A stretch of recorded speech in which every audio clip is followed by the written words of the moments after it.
So, welcome to the interview process, Alex. And in the interest of full disclosure for our readers, we want to get to know about our writers as much as possible. So, let's talk a little bit about you and your background to get things started and go from there. So my name is Alexander Singh Dhaliwal. I am currently a fifth year history political science double major at the University of Calgary, where I also serve as the president of the Campus Conservatives. I started, I guess, my tenure as a journalist back in April of 2018 when the post millennium was really starting to have itself known in the journalistic scene. And when I met my mentor, Travis Gladue, in April of 2019, that's where we really started taking off, where we really started reporting on those issues that you don't really often hear too much of. I guess a notable example is there was a case in Canoe Lake First Nations in Saskatchewan where there was clear evidence that there was attempts by the Indigenous leadership on the reserve to take the money that was meant to be dispersed throughout its membership, and they just kept it for themselves. So we reached out to previous chief, we reached out to elders, and we reached out to people who were directly impacted by that, and we really saw the need to give individuals who were really struggling a platform to express their views. And that's not unique to the indigenous world either. I mean, it's even though it's an indigenous community, there have been communities, and I'll call them societies, where those same kind of things occur. So obviously, it's important that you give people a voice who otherwise likely would not have one. Yeah, and a notable example.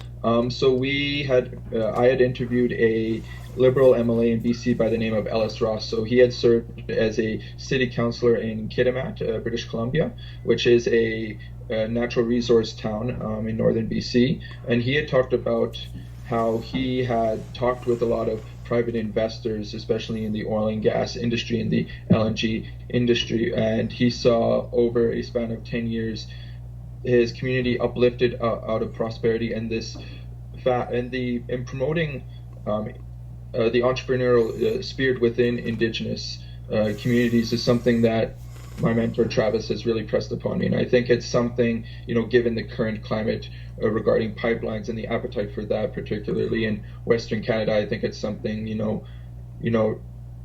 that we need to facilitate, something in which we need to have those additional perspectives heard. Okay, terrific. So let's explore this a little bit further. How would you describe your role as a journalist and as a writer?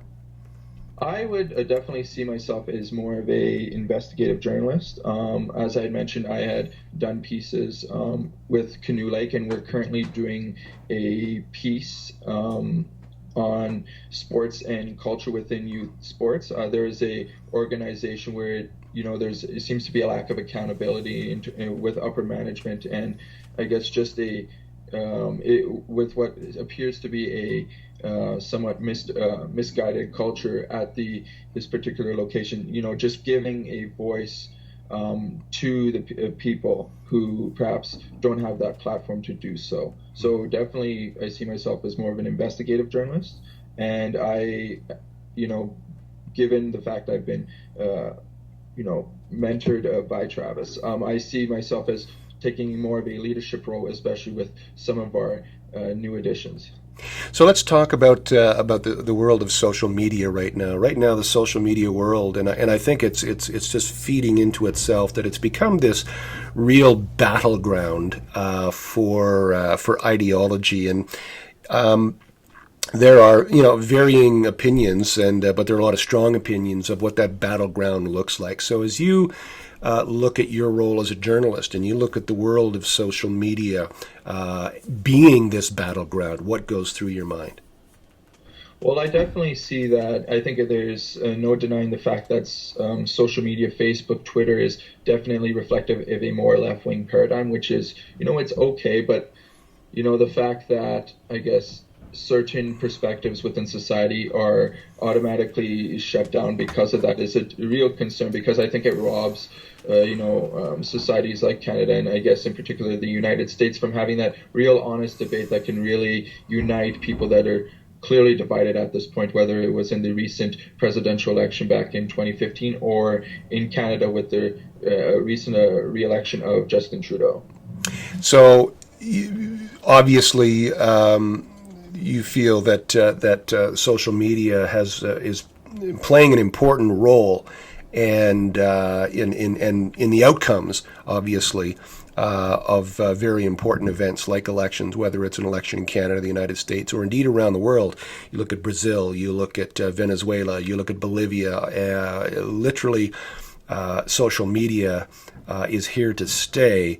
The challenge being, if I'm reading between the lines correctly, the challenge being is how do you cut through all of the ideology and bring common sense to the table? Right, exactly. Where do we find the facts, or where do we find the educated points that are being made amongst all the white noise, amongst all the opinionated blurbs that are being sent out by both the political left and the political right as well? Because at the end of the day, people don't want to be told how to think. They are the best judges of that themselves. They themselves know how they feel about certain topics. It is our job as journalists just to provide the facts, to report what experts say on topics, and let them come to their own conclusions based on that. And if you could spend an unlimited amount of time, and I know I sent this question out ahead of time, if you could spend an unlimited amount of time on one story that when it was all finished, it would actually make a difference in the world, is there a particular topic that if you could, again, like I said, have that unlimited amount of time, what would be important to you? I guess, this may come across as a little bit controversial, but I guess based on what I've been told by some of my closest colleagues, they say that sometimes you need to dab your feet a little bit in controversy when it is the right time to do so. I think based on the community in which I come from, I guess the traditions and some of the bad elements of the culture that unfortunately haven't been weeded out, there are, I think, the need to have a greater sense of accountability within my ethnic religious community, in terms of, we claim to be for equality between men and women, yet there are instances where women will be told to quit their careers as a lawyer, or not to pursue a career in politics, and to just assume a traditional housewife role, because that's how things have been, for decades, if not centuries. That as well as I've had individuals near and dear to me who, because of their family's sense of religious sense of, the devotion to their religion, they've, sent their daughters overseas and forced them to get married in certain countries overseas. And, sharing light on this, is important, because we really need to stand up towards acts of evil or acts of injustice, towards those who are wanting to speak out against this but don't know where to go. And I think it's not about the politics, it's not about supporting a left-wing or right-wing political agenda. I think it's really important that we stand for human decency as a whole. So I guess just to bring my rant to a close, I think just seeking greater social accountability within the communities in which I come from, so that we can unite Canadians on not just a political basis, but, sort of do away with the, it's us versus them mentality, or an in-group versus them group mentality, because I think at the end of the day, we're all Canadians, regardless of where we come from. And, that'd be a topic I'd very much like to cover. Okay, terrific. Well, Alex, thank you so much for taking time to chat with me today, and welcome to the NOVASoMe team of freelance journalists, and I look forward to working with you. Thank you for the opportunity.